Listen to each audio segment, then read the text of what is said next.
We all three picked the Warriors yesterday to beat the Kings last night in Sacramento, where the Warriors were as much as a 3-point favorite. Instead, the Kings won the second half by 20 on the way to winning the game by 24 points. It was 118-94. Paul Pierce, what happened to those Warriors? I'm going to just tell you, they looked old. I mean, I saw an athletic Sacramento team that just looked faster, more athletic, facing an old core of the Warriors, and they weren't afraid, and they just came out, punched them right in the mouth from the beginning, and said, we remember what happened last year on our home floor, Game 7. It's not going to happen today. And this probably is the last time we'll see this Warriors core together. Yep. I mean, maybe they can make it work just to keep some loyalty within the franchise. But, you know, as constructed, the Warriors are not a contender. And look, moving forward, I really don't see how they get better with their young pieces or trades or, you know, I don't know if there's a trade out there they can get for another superstar or all-star, but they looked old, they looked defeated, and I saw it in Klay's eyes. I mean, it looked like it was wearing on him that, you know, this is the end of an era, this is, you know, things wasn't going his way, he couldn't make shots, and he was getting cooked on the other end of the court, and so I feel bad that if they break up, but it was a great run by the Warriors. My hat's off to everything they accomplished because I don't think we're going to see this core after this year. I mean, this was the last that we saw them. So you thought it was a pretty sad night for them? I mean, I thought it was sad because this is the end of a dynasty. Yeah. You know, this is the end of an era. And I said, if the Warriors don't make the playoffs, this is the end of the era for them. There will be no more contending. I see no real upside. Kuminga's a good player, but he's not the superstar. He's not going to turn into the superstar overnight next year that they're going to need to contend. The old part, for sure. The Kings had way more juice. For whatever reason, they just had more juice. They did. Than the Warriors. They're younger. You know, and when you look at the Warriors, literally everybody in their starting five was in the minus category. Like literally everybody, right? It's well noted that Klay didn't shoot the ball well. It's first time in his career that he's ever been in this position where he has scored less than 4 points, including the playoffs. First time. So I'm sure things was going through his mind when the little easy stuff wasn't even falling. Yeah. That's just normal, I'm open, boom. And on top of that, all night long, the Kings made the decision, and hats off to Coach Brown for dialing it up and saying, he's not going to beat us, number 30. You chase him wherever he goes, over, under, whatever. If we got to go under screens, over screens, whatever, stay right there with him and make him give that ball up to somebody else. Don't allow him to shoot it. And that's what they did. They harassed him. They never allowed Curry to get going. No. They refused to let him get going. So I think that was one of the main keys to their victory, is to stop him from getting going, because once he gets hot, then all of a sudden, everybody else starts to want to cook too. So they negated all of that sort of thing. And I don't know, Paul, if this is the end of the Warriors as we see it. It may feel that way because of the contract situation, but clearly they want to keep Klay at a different number, okay? They want to keep him at a different number. Think about it. Guys like y'all die with organizations when you've been the face of an organization for so long. That's only a couple guys. No, but Kobe, Dirk, Duncan. They traded Shaq. Yeah, but Shaq never really. Shaq was in Orlando to start with. Then he came to the Lakers. So I can see him move around. I'm talking about guys from start to finish. I'm talking about just that they don't. Curry is one of them guys. I don't see this with the rest of them though. Yeah, I think you let them ride it out. No, we're only talking about 1 or 2 more years. They're not good enough to justify a huge tax bill. The core just isn't good enough. So that's why you take less money, so we don't have these tax issues. Well, okay, so in order to do that, you got to let CP walk. They're going to have to let CP walk. And then you're going to have to probably try to find a shorter deal for Klay, because you don't want to pay for a core that's paying so much money over the tax for a team that's going to the play-in. Yeah, I don't know what that. I don't know. I don't know what that make number. sense. I don't know what that number going to be for Klay. Well, they already Financially. offered. They offered him 2 years, $48 million. He turned that down. So I don't know if that dropped now. When did they offer that to him? Year, last off season. So last offseason. Yeah. So okay, so let's say that's still on the table. That might still be on the table Maybe. somewhere in that stratosphere, though, Skip. Yeah. So you look at the three guys that you got right there, and maybe you throw Wiggins in there, whatever. Then you try to figure out what other ancillary pieces you can put around them. I just don't see where they just gonna say bye-bye, because the main piece is Steph. And Steph getting old too. Steph ain't 22. Yes.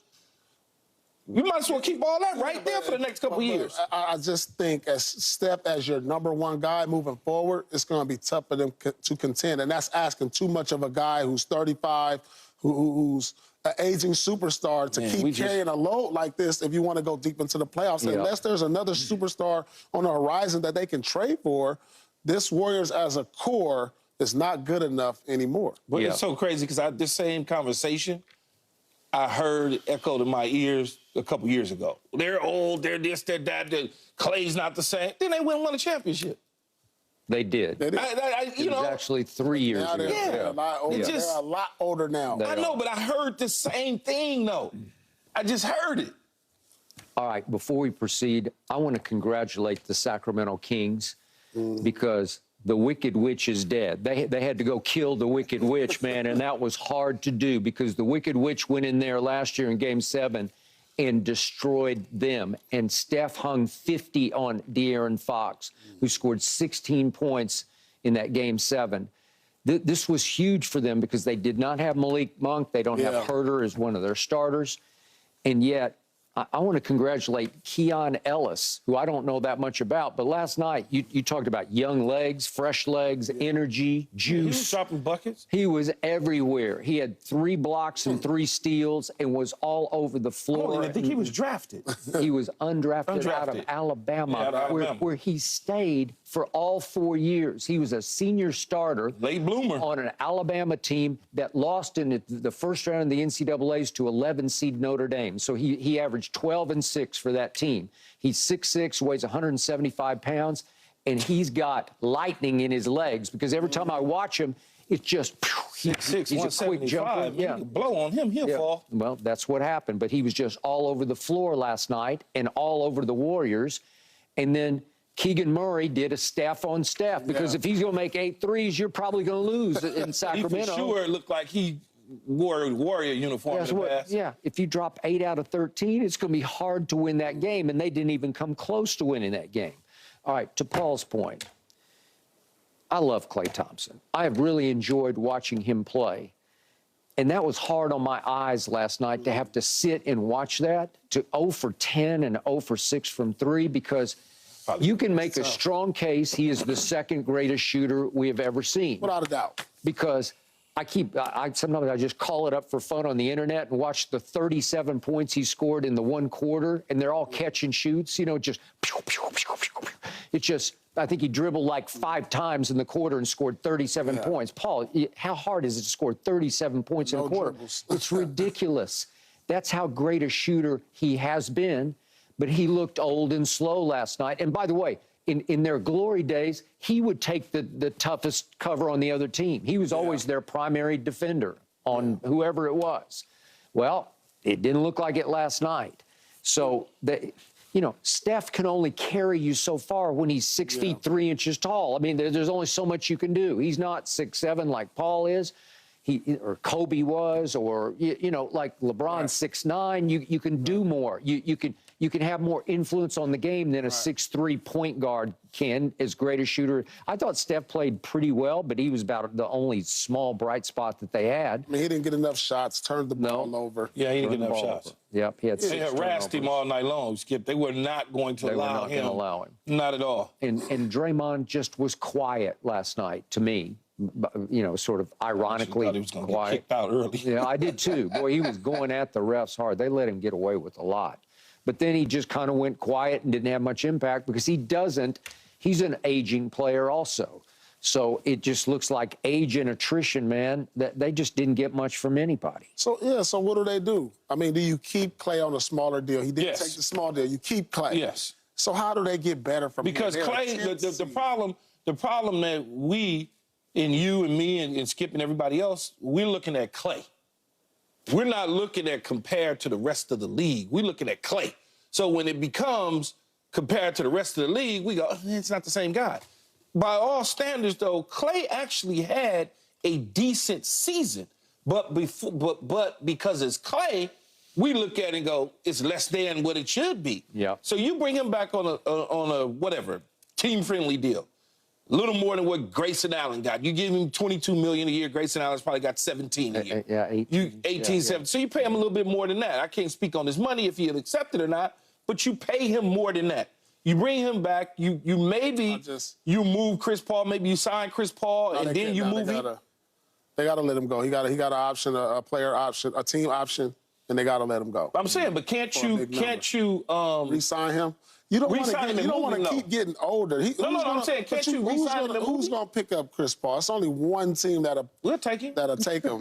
You know, I'll take everybody. Maybe he can go back to Phoenix, but he's an aging player. I understand. You know what I'm saying? But I thought your backcourt is averaging 35 years old. No, I thought if you signed him, you get. I don't think he has value. Some relief or something. I don't think just he let has him that walk. type of value. I think so you let him walk, and you use the cap space. You get the mid-level exception. You sign Klay on a shorter per year deal, and then maybe you can work a trade with Kuminga, Andrew Wiggins. I don't know what happened to him. He was such a key for them last year. He's just not the same player. You know, he's dealt with some off-the-court issues on and off over the last couple of years. And so he just hasn't been the same player since they won it all. So you got to look at explore trading some of these guys if you want to get better. I think that's they the would do only that. option. But it's hard to get rid of them three, man. And then on the flip side, you got to be like, maybe Steph is going to retire after this contract. I mean, he is older. Do we even trade our young pieces? Do we want to even take the risk of doing that? Or we keep them, develop them? Moses Moody was a bright spot, yesterday. And Jonathan Kuminga has been a bright spot for them all year long. So do you risk moving them, knowing that your aging superstars are probably going to be retiring soon? Only if it nets you a player that you can say, okay, this is a player that can help push us back into contention again. But it seems like the four key pieces to the Golden State Warriors organization, starting with the head coach and better yet, the three pieces, the head coach and the two players in Curry and Draymond, sound like they want Klay back. Oh, they were. And Steve Kerr was just saying, that's what I'm saying. Desperately want him back. So if that's the case,